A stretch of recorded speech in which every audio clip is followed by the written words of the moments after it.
अस्सलामुअलैकुम नाजरीन, आप देख रहे हैं ड्रामा सीरियल इश्क तुमसे हुआ, जिसकी आने वाली एपिसोड बहुत होने वाली इंटरेस्टिंग। आप देखेंगे कि बिल आखिर बुशरा बेगम इस बात पे कामयाब हो ही जाती है कि वो अपने बेटे के दिल में गुल के लिए नफ़रत पैदा कर देती है और उसके दिमाग में ये चीज़ बैठा देती है कि गुल कभी भी तुम्हारा बच्चा नहीं पैदा करेगी, वो तुम्हारी नस्ल नहीं बढ़ाना चाहती, तुम क्यों दूसरों के बच्चों को पाल रहे हो और वो तो कभी भी तुम्हारी नहीं बनेगी। ये सोच कर मेरा आखिर अमर भी अपनी माँ की तरह ही सोचना शुरू कर देता है और वो गुल से नफ़रत करना शुरू हो जाता है और गुल से खिंचा खिंचा रहना शुरू हो जाता है।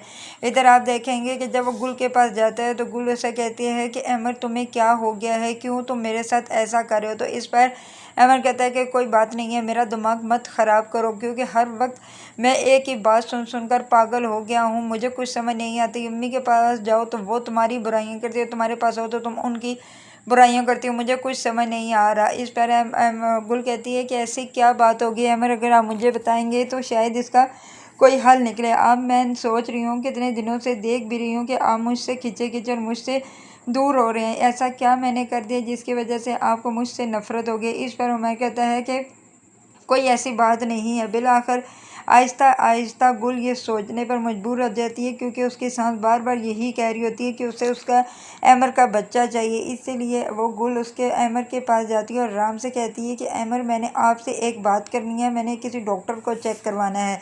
इस तरह फिर अमर उसे डॉक्टर के पास ले आता है। जब वो डॉक्टर के पास आता है तो गुल बहुत ही उदास और परेशान होती है कि पता नहीं कैसी मेरी रिपोर्ट आएगी, क्या पता शायद मेरे में ही खराबी हो। तो उस पर अमर उसे कहता है कि ऐसी कोई बात नहीं है। जब डॉक्टर साहब से बात करते हैं कि हम टेस्ट करवाना चाहते हैं कि हमारे क्यों नहीं बच्चे हो रहे, तो इस पर डॉक्टर, जो कि पहले ही गुल को पहचानती है और उसके हाथ में ही गुल का बेटा पैदा हुआ है, तो वो कहती है गुल आप तो बिल्कुल ठीक है, क्योंकि आपका पहले भी बेबी है, इसलिए आप में तो कोई प्रॉब्लम नहीं हो सकती, शायद आपके मियाँ में हो सकती है। इस पर उमर के गुल फ़ौरन बोलती है नहीं डॉक्टर साहब, उमर बिल्कुल ठीक है, शायद मेरे में ही कुछ ऐसा मसला हो चुका है कि जिसकी वजह से हमारे बच्चे नहीं हो रहे। इस पर उमर आगे से जवाब देता है कि नहीं डॉक्टर साहब, शायद ये अल्लाह की तरफ से कोई देर है। तो इस पर डॉक्टर कहती है कि ठीक कह रही हैं, अगर आप दोनों के तसल्ली के लिए मैं आपका दोनों के टेस्ट करवा लेती हूँ। आप देखेंगे कि उमर और गुल दोनों के टेस्ट करवाए जाते हैं। जब टेस्ट की रिपोर्ट आती है तो पता चलता है कि गुल बिल्कुल भी ठीक है और अमर की रिपोर्ट बिल्कुल गलत है, यानी कि अमर कभी बाप नहीं बन सकता। ये सुनकर अमर के पाँव के नीचे से ज़मीन निकल जाती है और वो परेशान हो जाता है और वो वहाँ से गुल को लेकर सीधा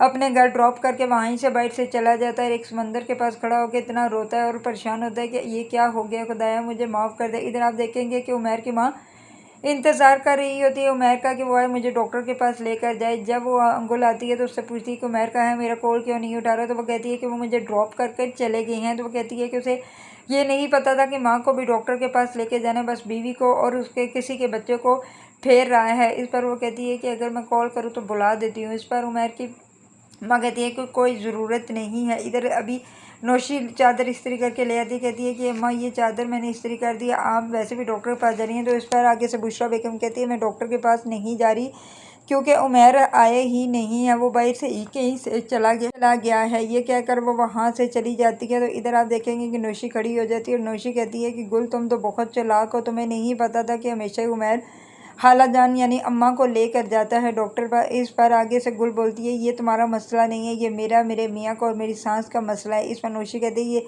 तुम तीनों का नहीं, ये मेरा भी मसला है। तुम जानती नहीं हो कि मैं उमर के साथ कितनी मोहब्बत करती हूँ और एक दिन तुम देखना कि उमर तुम्हें घर से धक्के मार कर निकाल देगा और वो मुझसे शादी कर लेगा। इस पर आगे से गुल ये कहकर चली जाती है कि तुम्हारे ख्वाब ही रहेंगे, क्योंकि बिल्ली के ख्वाब में छिचड़े ही आते हैं, इसके अलावा कुछ भी नहीं है, तुम बस ख्वाब ही देखती रहना, उमर तुम्हारे से कभी भी नहीं शादी करेंगे। दूसरी तरफ ये भी देखेंगे कि सुरैया के घर में अब एक जंग सी छिड़ी हुई है, एक ये कि अब या सुरैया यहाँ रहेगी या मैं रहूँगी। जब आप देखेंगे कि नफीस घर आता है तो फातिमा आगे से कहती है कि तुम्हारी बहन ने आज चोरी किया है मेरा मोबाइल। इस पर वो आगे से कहता है कि फातिमा बकवास बंद करो, ऐसा कुछ भी नहीं हो सकता, हाँ अगर कुछ हुआ भी है तो इतना बड़ा नुकसान तो नहीं हुआ। तो इस पर वो कहती है कि नुकसान नहीं हुआ, लेकिन मुझे इंसाफ चाहिए, तुम्हारी बहन ने मेरा मोबाइल क्यों चोरी किया। इस पर आगे से सुरैया बोलती है कि मैंने तुम्हारा मोबाइल चोरी नहीं किया, मैं जानती हूँ कि ये तुम दोनों की साजिश थी और तुमने ही मेरे बैग में ये चीज़ें रखी थी ताकि तुम मुझे घर से निकाल सको, ऐसा कुछ भी नहीं होगा। इधर आप देखेंगे सुरैया जब बाहर खड़ी हुई होती है तो सुरैया को ये वो कहती है कि अब जल्दी से इस घर को छोड़कर चली जाओ। तो इस पर सुरैया भी बहुत तेज़ होती है, सुरैया फ़ौरन बोलती है कि ये ये मेरे बाप का घर है और इसमें मेरा भी हिस्सा और मुझे भी हिस्सा चाहिए। वो कहती है जैसा फ्रॉडिया शोर और वैसे ही फ्रॉडियन बीवी जिसको भी अभी भी हिस्सा चाहिए। इस पर आगे से श्रेय कहती है बकवास बंद करो। इधर आप देखेंगे कि नफीस अपनी बीवी को कहता है तुम अपनी बकवास बंद रखो, मेरी बहन कहीं भी नहीं जाएगी। तो इस पर आगे से फातिमा कहती है कि ठीक है मैं चली जाऊँगी।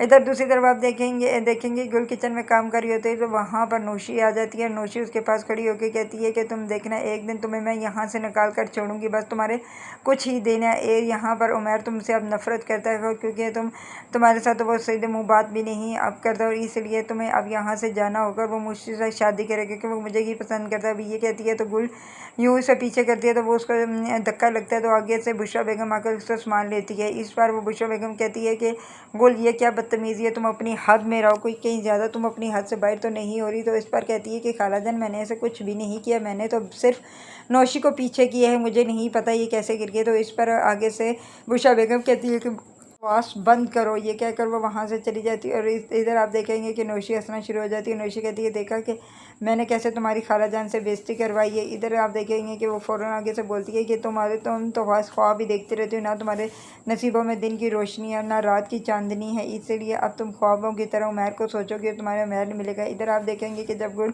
रात होती है तो गुल नमाज़ पढ़ी होती है तो ऊपर से उमर आ जाता है और उसके आकर पास बैठ जाता है। जब गुल नमाज़ पढ़ चुकती है तो उमर को कहती है कि उमर आप क्यों परेशान हो गए हैं, हम किसी और अच्छे से डॉक्टर के पास जाएंगे, ये डॉक्टर झूठ भी तो बोल सकती है, रिपोर्ट गलत हो सकती है। इस पर उमर कहता है कि बस करो गुल, मेरा तमाशा बनाना, अब तुम कितने लोगों के पास सामने मेरा तमाशा बनाओगी, बस करो, मैं थक गया हूँ क्योंकि अब तुम जान चुके हो कि तुम माँ बन सकते हो, मैं अब कभी बाप नहीं बन सकता, मैं जानता हूँ इसी बात को लेकर तुम तोल दोगे। इस पर गुल कहती है कि ऐसी कोई बात नहीं है, आप मेरे मियाँ, मैं क्यों आपको कहूँ, उमर आप ऐसा क्यों सोच रही हैं, मैं आपकी बीवी हूँ, मैं हमेशा आपका साथ दूंगी। तो इस पर वो कहता है कि जो भी हो मुझे लगता है कि तुम भी बदल जाओगी और तुम भी मुझे छोड़कर चली जाओगी। इस पर गुल कहती है कि ऐसा कुछ भी नहीं होगा, मैं हमेशा आपसे मोहब्बत करती हूँ, आपसे ही करती रहूँगी। अगर वीडियो अच्छी लगी प्लीज़ लाइक